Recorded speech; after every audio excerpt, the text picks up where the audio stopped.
तो भाइयों, भारत और अमेरिका के बीच हाल ही में हुए ऐतिहासिक ट्रेड समझौते ने न केवल द्विपक्षीय संबंधों को एक नई ऊंचाई दी है, बल्कि वैश्विक राजनीतिक और अर्थव्यवस्था के समीकरण भी बदल दिए हैं।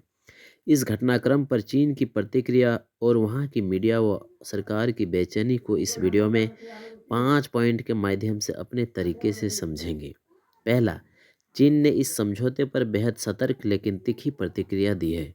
बीजिंग के विदेश मंत्रालय के प्रवक्ताओं ने सीधे तौर पर इस डील का नाम लिए बिना इसे एक तरफावाद और विशेष गुटबाजी करार दिया है।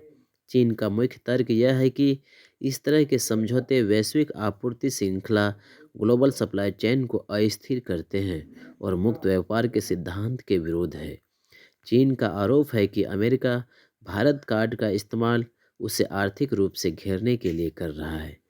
प्रोपोगेंडा का सहारा।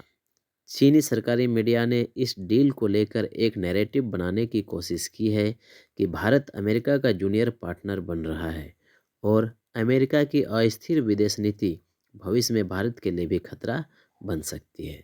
दूसरा, चीन के लिए यह डील किसी बड़े आर्थिक झटके से कम नहीं है, क्योंकि यह सीधे तौर पर उसकी विनिर्माण शक्ति को चुनौती देती है।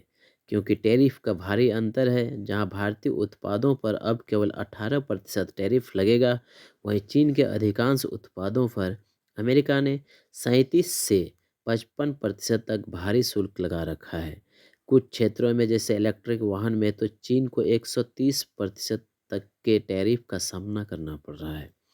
चीन को सबसे बड़ा डर इस बात का है कि वैश्विक निवेशक अब अपनी फैक्ट्रियां चीन से हटाकर भारत में शिफ्ट करेंगे। भारत का 18% टैरिफ उसे वियतनाम, बांग्लादेश और थाईलैंड जैसे प्रतिस्पर्धियों से भी आगे खड़ा कर देता है। तीसरा, चीन उन क्षेत्रों में अपनी पकड़ खोने से डर रहा है जहां वह अब तक हावी था। पहला, फार्मास्यूटिकल्स। अब 18% शुल्क के साथ अमेरिका में भारतीय दवाओं की धाक जमेगी। टेक्सटाइल और गारमेंट्स, भारत के श्रम प्रधान उद्योग को भी बड़ी राहत मिलने वाला है। तीसरा है इलेक्ट्रिक वाहन। भारत के पास अमेरिकी बाजार में अपनी जगह बनाने का यह सुनहरा मौका है, क्योंकि चीन के इलेक्ट्रिक वाहन में 130% तक का भारी टैरिफ लगा हुआ है। चीन अब भारत को बड़े भाई की तरह ज्ञान दे रहा है। वह कह रहा है कि भारत को अमेरिका के जाल में नहीं फंसना चाहिए। असल में चीन डर रहा है कि अगर भारत की इलेक्ट्रिक गाड़ियां और दवाइयां अमेरिका के बाजार में छा गई तो चीन की दुकान पर ताला लग जाएगा। जैसे मोहल्ले की आंटी कहती है, देखना ये दोस्ती ज़्यादा दिन नहीं चलेगी, ठीक वैसा ही हाल बीजिंग का है। चौथा, भारत अमेरिका की बढ़ती नज़दीकी को देखकर चीन ने अपनी रणनीति में बदलाव किया है। वह भारत को ये समझाने की कोशिश कर रहा है कि अमेरिका पर भरोसा करना जोखिम भरा हो सकता है।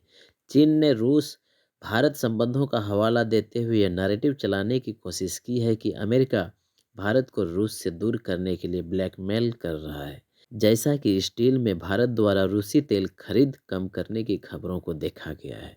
पाँचवां, वहीं भविष्य की संभावनाएं और चुनौतियां दोनों साथ आएगी। चीन की प्रतिक्रिया केवल बयानों तक सीमित नहीं रहेगी। विशेषज्ञों का मानना है कि चीन भारत को निर्यात होने वाले कच्चे माल जैसे एपीआई या इलेक्ट्रॉनिक्स कंपोनेंट्स पर प्रतिबंध लगाकर भारतीय विनिर्माण को धीमा करने की कोशिश कर सकता है। सीमा पर दबाव भी बना सकता है। भूराजनीतिक दबाव बनाने के लिए चीन वास्तविक नियंत्रण रेखा एलएसी पर अपनी गतिविधियों को तेज कर सकता है, ताकि भारत का ध्यान आर्थिक प्रगति से भटक जाए। कुल मिलाकर देखा जाए तो भारत अमेरिका की यह डील चीन के एशियाई प्रभुत्व के सपने के लिए एक बड़ी चुनौती है। चीन की ओर से आने वाली प्रतिक्रियाएं उसकी असुरक्षा को दर्शाती है। भारत के लिए यह न केवल आर्थिक बल्कि एक बड़ी कूटनीतिक जीत है, जिसने उसे वैश्विक सप्लाई चेन में चीन के एक मजबूत विकल्प के रूप में स्थापित कर दिया है। यदि यह वीडियो पसंद आया तो लाइक कर चैनल को सब्सक्राइब जरूर करें।